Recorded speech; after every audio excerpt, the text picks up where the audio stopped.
We are in the book of John, New Living Translation, chapter 18. After saying these things, Jesus crossed to the Kidron Valley with his disciples and entered a grove of olive trees. Judas, the betrayer, knew this place because Jesus had often gone there with his disciples. The leading priests and Pharisees had given Judas a contingent of Roman soldiers and temple guards to accompany him. Now, with blazing torches, lanterns, and weapons, they arrived at the olive grove. Jesus fully realized all that was going to happen to him, so he stepped forward to meet them. "Who are you looking for?" he asked. "Jesus the Nazarene," they replied. "I am he," Jesus said. Judas, who betrayed him, was standing with him. As Jesus said, "I am he," they all drew back and fell to the ground. Once more, he asked them, "Who are you looking for?" Again they replied, "Jesus the Nazarene." "I told you that I am he," Jesus said, "and since I am the one you want, let these others go." He did this to fulfill his own statement, "I did not lose a single one of those you have given me." Then Simon Peter drew a sword and slashed off the right ear of Malchus, the high priest's slave.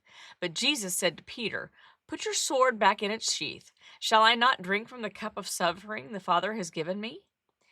So the soldiers, their commanding officer, and the temple guards arrested Jesus and tied him up. First, they took him to Ananias, since he was the father-in-law of Caiaphas, the high priest at the time. Caiaphas was the one who had told the other Jewish leaders, "It is better that one man should die for the people." Simon Peter followed Jesus, as did another of the disciples. That other disciple was acquainted with the high priest, so he was allowed to enter the priest's courtyard with Jesus. Peter had to stay outside the gate. Then the disciple who knew the high priest spoke to the woman watching at the gate, and she let Peter in. The woman asked Peter, "You're not one of that man's disciples, are you?" "No," he said, "I am not." Because it was cold, the household servants and the guards had made a charcoal fire. They stood around it, warming themselves, and Peter stood with them, warming himself.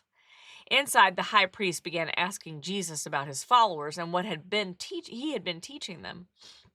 Jesus replied, "Everyone knows what I teach. I have preached regularly in the synagogues and the temple, where the people gather. I have not spoken in secret. Why are you asking me this question? Ask those who heard me. They know what I said." Then one of the temple guards standing nearby slapped Jesus across the face. "Is that the way to answer the high priest?" he demanded. Jesus replied, "If I said anything wrong, you must prove it. But if I am speaking the truth, why are you beating me?" Then Ananias bound Jesus and sent him to Caiaphas, the high priest.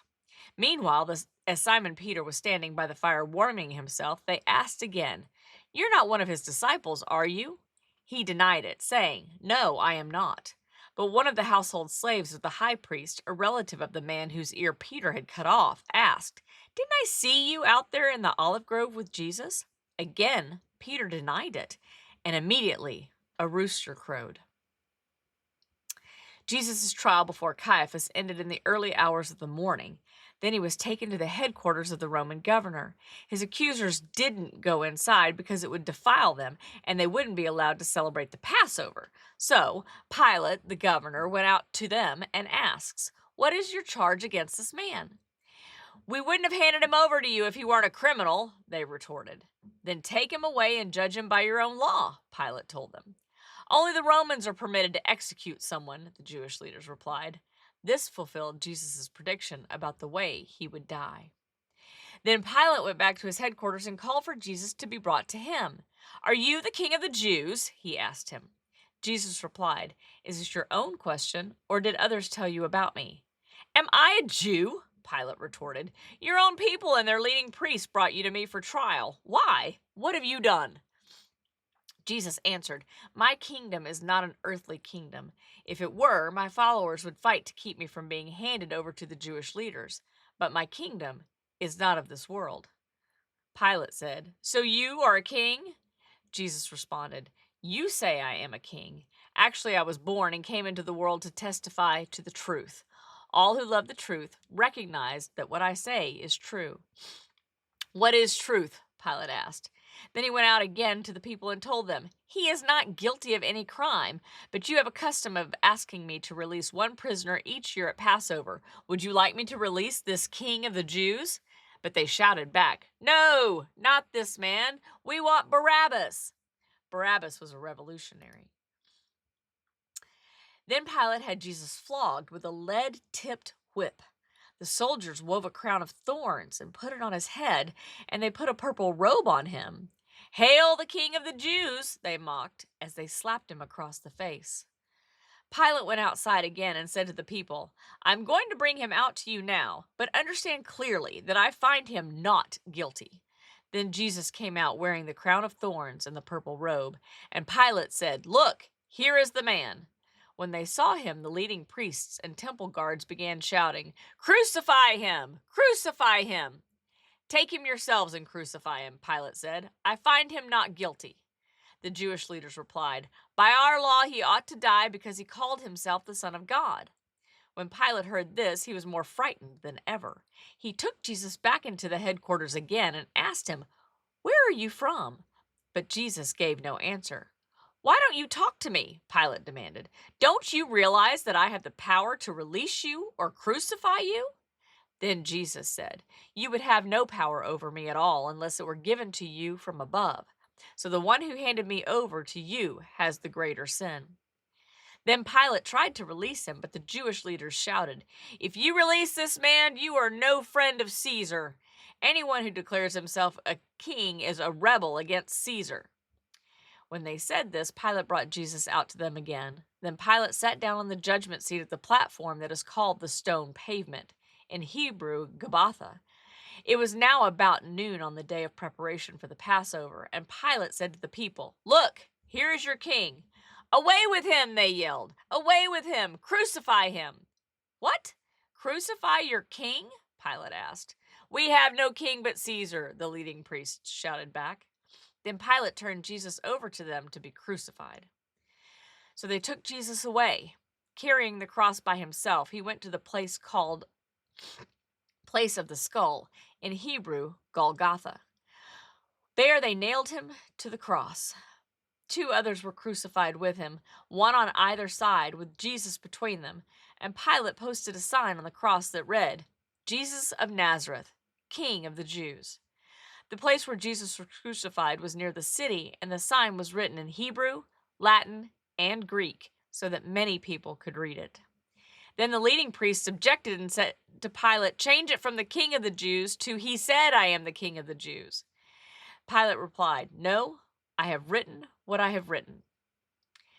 When the soldiers had crucified Jesus, they divided his clothes among the 4 of them. They also took his robe, but it was seamless, woven in one piece from top to the bottom. So they said, "Rather than tearing it apart, let's throw dice for it." This fulfilled the scripture that says, "They divided my garments among them and threw dice for my clothing." So that is what they did. Standing near the cross were Jesus' mother and his mother's sister Mary, the wife of Clopas, and Mary Magdalene. When Jesus saw his mother standing there beside the disciple he loved, he said to her, "Dear woman, here is your son." And he said to this disciple, "Here is your mother." And from then on, this disciple took her into his home. Jesus knew that his mission was now finished, and to fulfill scripture, he said, "I am thirsty." A jar of sour wine was sitting there, so they soaked a sponge in it, put it on a hyssop branch, and held it up to his lips. When Jesus had tasted it, he said, "It is finished." Then he bowed his head and gave up his spirit. It was the day of preparation, and the Jewish leaders didn't want the bodies hanging there the next day, which was the Sabbath, and a very special Sabbath because it was Passover week. So they asked Pilate to hasten their deaths by ordering that their legs be broken. Then their bodies could be taken down. So the soldiers came and broke the legs of the 2 men crucified with Jesus. But when they came to Jesus, they saw that he was already dead. So they didn't break his legs. One of the soldiers, however, pierced his side with a spear, and immediately blood and water flowed out. This report is from an eyewitness giving an accurate account. He speaks the truth so that you may also continue to believe. These things happened in fulfillment of the scriptures that say, "Not one of his bones will be broken. They will look on the one they pierced." After Joseph of Arimathea, who had been a secret disciple of Jesus because he feared the Jewish leaders, asked Pilate for permission to take down Jesus' body. When Pilate gave permission, Joseph came and took the body away. With him came Nicodemus, the man who had come to Jesus at night. He brought about 75 pounds of perfumed ointment made from myrrh and aloes. Following Jewish burial custom, they wrapped Jesus' body with the spices in long sheets of linen cloth. The place of crucifixion was near a garden where there was a new tomb, never used before. And so, because it was the day of preparation for the Jewish Passover, and since the tomb was close at hand, they laid Jesus there.